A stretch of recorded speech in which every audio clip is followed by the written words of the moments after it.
So the way I describe it, there's two ways to do science. One way is that you can work away at the bench all day long and look up at the end of the day and see if you solved a problem.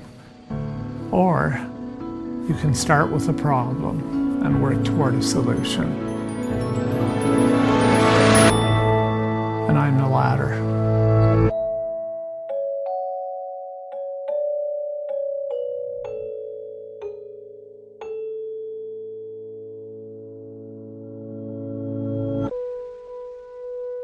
One of my own uses for Acticoat was a horse that I have.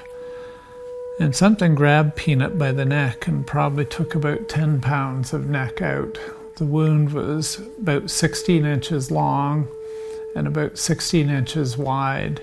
And the vet couldn't believe the horse was still standing and trimmed off a little loose skin and really said good luck. So I got Acticoat out, and we actually had it closed in 30 days. It was unbelievable to watch the healing process in a wound that catastrophic.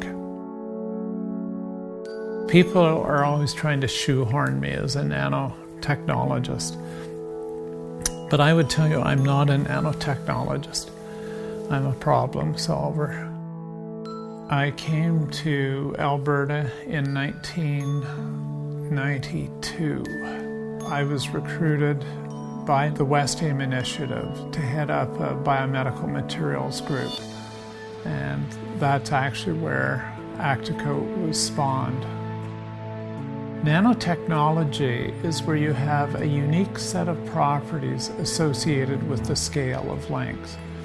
So if we look at the Acticoat dressing as an example, everybody knows that silver isn't water soluble. And we can show that. We can find pieces of 8 in the bottom of the Caribbean that have been there for 300 years and they're barnacle encrusted, but they're still there. But for silver to be an active antimicrobial, it has to be in solution. So how do we make it dissolve? Well, what we did with the silver was we made it nano-sized. We changed the structure at the crystal level, and that changed the chemistry and the physics. And it's those properties that we were able to exploit to make a wound dressing that was both antimicrobial and anti-inflammatory. The problems I pick to work on are problems that are urgent to other people. The burn victims, we didn't pick wounds that you could put a Smurf sticky plaster on. We picked the worst wounds that were there. So all the problems I picked are problems with an urgent nature to them.